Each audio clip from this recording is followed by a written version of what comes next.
We no longer know how to live without refrigerators, without cars, without phones, or without supermarkets. What will you do tomorrow if you simply are unable to buy things? I sometimes even think we're kidding ourselves with our bug-out bags and with our 3-day food rations.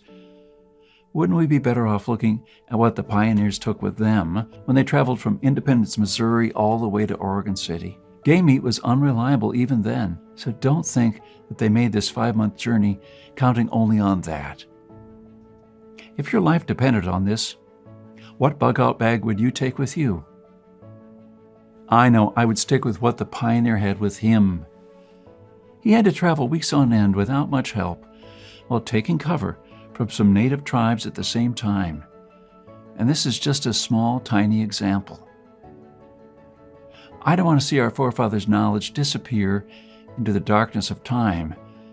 If you care for your family and what America stands for, then neither should you. With this idea in mind, 15 years ago, I wanted to do something that hadn't been done before. Something that not only would help me survive a crisis without investing a fortune in stockpiles, but something that I could do around my house on a daily basis, using only methods that were tested and proven by our forefathers for centuries. I wanted to unearth and learn the forgotten ways of our great-grandparents. So I came up with this great idea to edit all my manuscripts, to turn all this lost knowledge into one of the greatest books of this century. The Lost Ways, saving our forefathers' skills. By knowing the ways of our forefathers, believe it or not, you're covered for anything. You'll never have to spend money on any prepping material again. Forget about unreliable and expensive modern survival equipment. Why even bother reinventing the wheel when these things have been working right for centuries?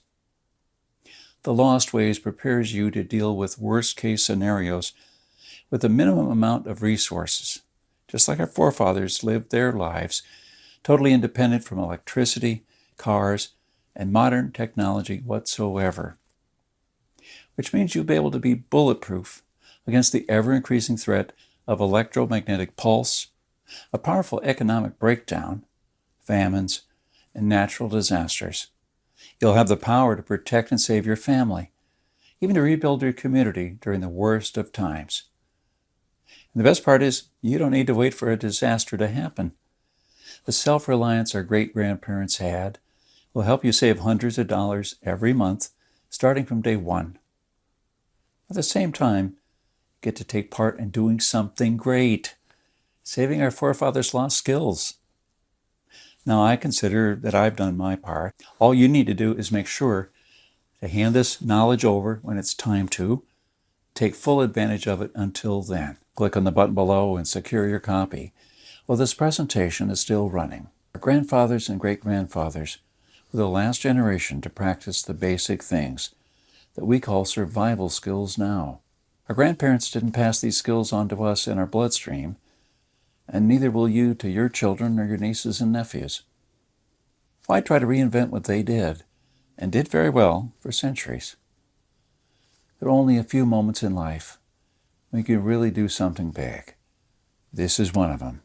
Don't let this knowledge disappear into the darkness of time, because in the next crisis, when death will stare you in the eye, this is the only time-tested life vest that you and your family can hang on to. You'll stay calm and protected, and others will scavenge through the garbage for food. My guess is that you haven't experienced a long-time hunger, but you're probably familiar with the feeling of skipping a couple of meals. Not a very pleasant experience. We're not used to thinking about what to eat or how to procure food for our children. Again, don't take anything for granted because we're living in good times now. Take advantage of this presentation while it's still up, and save the lost ways by clicking on the button below. You're the only one that can change something.